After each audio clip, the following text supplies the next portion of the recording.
من لساني يفقهوا قولي ربي زدني علما. وقال النبي صلى الله عليه وسلم إن أصدق الحديث كتاب الله وأحسن الحديث هدي محمد وشر الأمور محدثاتها وكل محدثة بدعة وكل بدعة ضلالة وكل ضلالة في النار.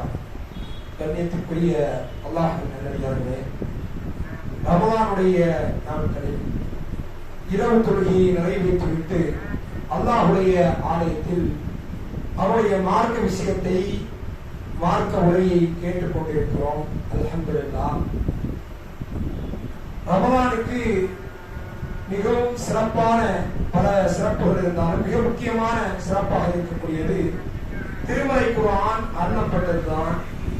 திருமறை குர்ஆன் பல சிறப்புகளை, இந்த மனித குலம் எப்படி வாழ வேண்டும், எந்த அடிப்படையில் வாழ்க்கையை சிறப்பாக அமைத்துக் கொள்ள வழிமுறைகளை இந்த திருமறை குர்ஆன் நமக்கு கற்றுத் தருகிறது என்பதை கடந்த சில நாட்களாக நாம் பார்த்து வருகிறோம்.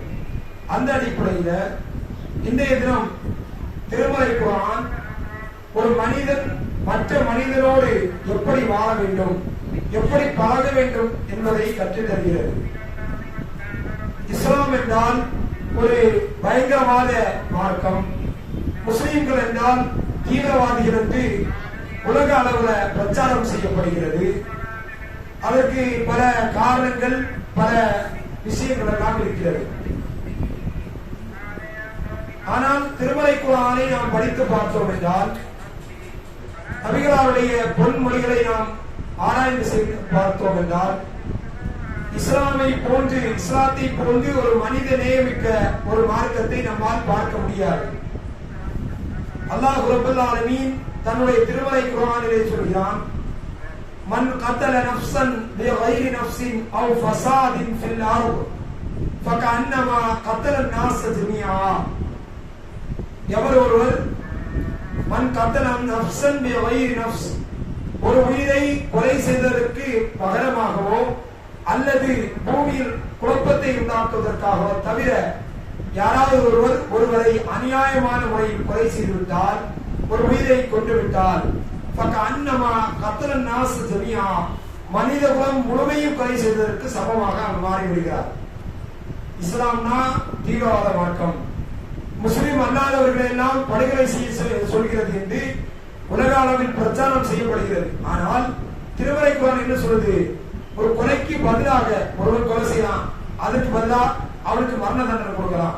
அதை தாண்டி பூமியில் குழப்பத்தை விளைவித்துக் கொண்டிருக்கிறான், அதற்காக இஸ்லாமிய சட்டம் இருந்தால் அவருக்கு மரண தண்டனை கொடுக்கலாம். இதை தாண்டி யாராவது ஒருவர் அநியாயமான முறையில ஒரே ஒரு உயிரை கொலை செய்தால் ஒட்டுமொத்த உலகத்தையும் ஒட்டுமொத்த உயிர்களையும் கொலை செய்வதற்கு சமம் என்று திருமறை குர்ஆன் சொல்கிறது. அது மட்டுமல்ல, அவன் அஹியாகா ஃபகஅன்னமா அஹியன் நாஸ ஜமீஆ, ஒரே ஒரு மனிதனை வாழ வைத்தால் ஒட்டுமொத்த உயிர்களையும் வாழ வைத்ததற்கு சமம் என்று மனிதநேயத்தின் உச்சத்தை சொல்லி தந்த மார்க்கம் இஸ்லாமிய மார்க்கம். ஆனால் இன்றைக்கு உலக அளவுல மீடியாக்களால் இஸ்லாம் ஒரு தீவிரவாத மார்க்கமாக பரப்பப்படுகிறது. இன்னும் சொல்ல வேண்டும் என்று சொன்னால், இன்னொரு வசனத்துல அல்லாஹ் ரப்பல் ஆலமீன் சொல்கிறான், அராய்தல்லதி யுகத்திபு பித்தீன். இந்த மார்க்கத்தை, தீன் என்று சொல்லக்கூடிய அந்த வார்த்தைக்கு தீர்ப்பு நாள், மறுமை நாள் என்று அர்த்தம் கொடுக்கிறாங்க, அல்லது மார்க்கம் இஸ்லாமிய மார்க்கம் என்று அர்த்தம் கொடுக்கிறாங்க. எப்படி கொடுத்தாலும் அர்த்தம் மாறப்போறதில்லை. அராய்தல்லதி யுகத்திபு பித்தீன், நபியே இந்த மார்க்கத்தை பொய்ப்படுத்தியவனை நீர் பார்த்தீரா? அவன் யார் தெரியுமா? ஃபதாலிகல்லதி யதுல் யதீம், அவன் அனாதைகளை விரட்டுகிறான். யாரு? இந்த மார்க்கத்தை பொய்ப்படுத்தியவன் யாரு? அனாதைகளை விரட்டக்கூடியவனா இருக்கிறான். ஃபதாலிகல்லதி யதுல் யதீம் வலா யஹும்மு அலா துஆமில் மிஸ்கீன், அவன் ஏழைகளுக்கு உணவளிக்கவில்லை, உணவளிப்பதற்கு தூண்டவும் இல்லை.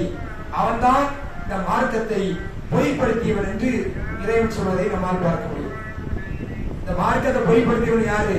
தொழாத இருந்தவன் கிடையாது, நோன்பு வைக்காமல் இருந்தவன் கிடையாது. இறைவன் சொல்கிறான், இந்த மார்க்கத்தை பொய்ப்படுத்தியவன் அனாதைகளை விரட்டக்கூடியவன், இந்த மார்க்கத்தை பொய்ப்படுத்தியவன் ஏழைகளுக்கு உணவளிக்காதவன். உணவளிக்காத மட்டும் இல்ல, உன்னால உணவளிக்க முடியலையா, இன்னும் 2 பேருக்கு சொல்லி உணவளிக்க தூண்ட வேண்டும். அப்படி தூண்டனா கூட அவன் மார்க்கத்தை பொய்ப்படுத்தியவன் என்று சொல்லி தந்த மார்க்கம் இஸ்லாமிய மார்க்கம். அது மட்டுமல்ல, நபிகளார் சொன்னார்கள், அத்தீனு நசீஹா, மார்க்கம் என்பதை பிறர் நலம் நாடுவது என்று சொல்லி தந்த மார்க்கம் இஸ்லாமிய மார்க்கம். தொழுகை அப்படி மார்க்கம்னாலே இஸ்லாமிய மார்க்கம் தான் என்னது?